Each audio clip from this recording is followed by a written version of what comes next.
We are at Bakers Hole Campground in West Yellowstone. And this is a campground review. Make sure to stay to the end to find out how we ended up in a first come first serve spot, even though we made reservations 6 months in advance. General impressions. This is a woodsy and scenic no-frills park. This campground has a couple of loops, mostly back-in sites, and a couple of pull-throughs. The roads here are pretty narrow and have a couple of tight turns for the big rigs to navigate. We stayed at campsite number 64, which is a first come first serve. It is a pull-through with a gravel pad and it has grass surrounding it.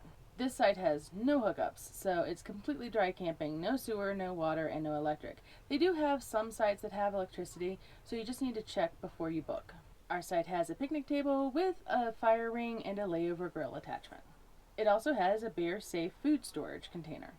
They do offer water refills at stations throughout the park. There is one at the front of the park that is for potable water. But they do not offer propane refills or a dump station. No surprises here, the campground does not have Wi-Fi, free or otherwise. Verizon is okay for some light Googling and searching. Service here is pretty limited. Starlink, though, is where you want to go for streaming. Starlink, as long as you have a clear view of the sky, gets really good service here. And that does vary from site to site. The noise level at this campground is mostly quiet. However, there is a rather busy road at the front of the park, so if you're towards the front of the park, it's going to be even louder.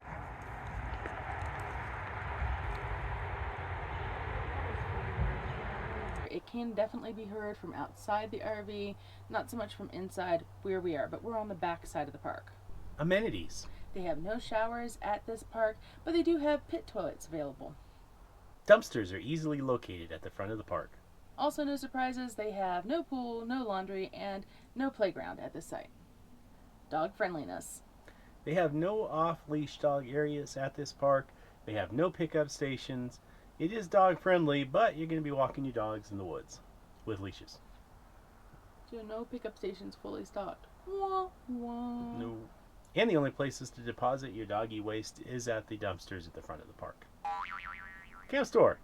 This will be quick. There is no camp store. They do have a grocery store in West Yellowstone. We did not visit it, so I don't know how well stocked they are. Camp staff interactions. We did have multiple interactions with the camp staff, and at first they seemed pretty off-put by us asking for help with our site. By the end, they seemed to be trying to help. The cost for the dry hookup sites in this campground are $26 a night. The cost for the electric is $36 a night. We felt like that was a little on the high side for what we would like to pay. Definitely. So now we're going to go to love it or hate it. We're going to talk about the things we didn't like about the campground and then finish up with the positive. So Mike, what was the part you liked the least? I did not like the navigation through this campground. It was terrible in most places. We talked about that at like Cottonwood, for example. I would rather drive through Cottonwood than here. Yeah, the trees definitely need some trimming. They need to be cut back some. The trees are encroaching and it makes it really hard to turn. I mean, there's basically some right angle turns here.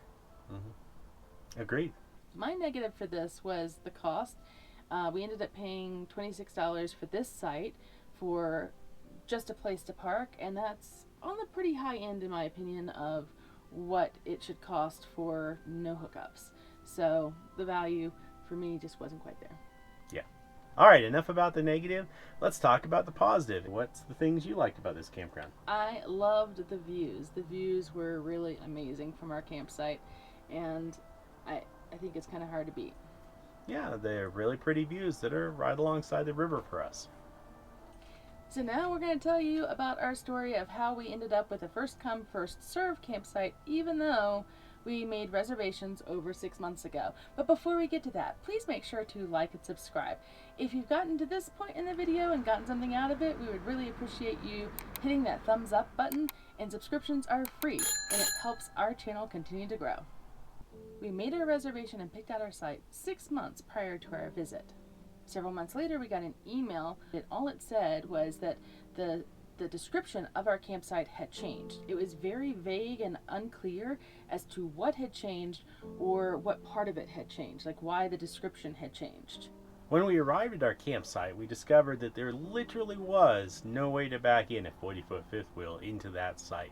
It wasn't that the site wasn't 40 feet long, it's just there was no way to get around the trees that were there. If I had a chainsaw, maybe I could have got into this campsite, or if I didn't care about my truck or trailer, I might have been able to back into this campsite, but because of the narrow roads and the angle that the campsite was at, which was almost every campsite on that loop was going to be like that, we just could not get into that campsite. Panicked because I knew they were going to fill up quick. I went to the camp post, and after we got past the initial knee-jerk reaction of there's nothing I can do, I asked, is there possibly a first come first serve site that we could switch to that maybe we'd fit? Like, is there one available? And the answer was maybe. We eventually got pulled into a site, and then they came by and told us that we had to write them a check for this site, even though we'd already paid for a different site, and that we had to go on to rec.gov to cancel the current site. This is where things got a little bit confusing and a whole lot frustrating, because we had multiple conversations over the course of 4 days with both camp hosts and recreation.gov, and they both basically kept pointing at the other person and saying you need to talk to them to get your refund. I'm curious if you all have ever had this experience before. Put it in the comments. Let us know if this has happened to you. Have you had to pay for 2 campsites? Drop it in there so we can all learn together. At the time of publishing this video, we were finally able to get this resolved, which is a huge relief, but it made for a much more frustrating and stressful 4 days of camping than we were planning. And now is the part of our video where we confirm or bust the 1-star reviews we find on Google. Most of the 1-star reviews for this campground have to do with the nature of the camp hosts and how they interact with you. And I have to say that what we found is that they are, for the most part, confirmed. They're a bit prickly. Ow! Elena L. writes, heard a story. Some guy got his head ripped off by a bear there 2 days ago and was walking around with his head in his mouth. Another man got his face ripped off from a bear eating food at his campsite. Also, the outhouse winds blow poo-poo smell up your nose and genitals. That's a no-go for me. I'll hold out to the next stop. Thankfully, it's deep, so that I doubt there's any backslash. I think she meant backsplash, but either way, We used the bathroom in our camper. No. we went in and checked it out for you guys, but otherwise, as you know, I think the best part of having an RV is using your own bathroom in every state. Definitely. We didn't see any bears at all while we were here, except for the one that was in Yellowstone Park, and that's 50-60 miles away, and he certainly didn't have a human head in his mouth, or any kind of face dangling from his teeth. We thought that might make some interesting content for y'all, but Yeah. it didn't seem to be an issue here.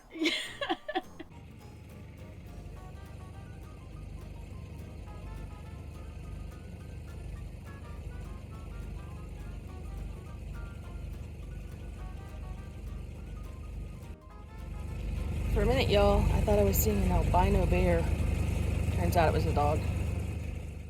We didn't see any bears while we were here. If you liked this video, or you'd like to see other campgrounds we've been to, please check them out over here. Or if you'd like to see what adventures we got into while we were here, check out our vlog.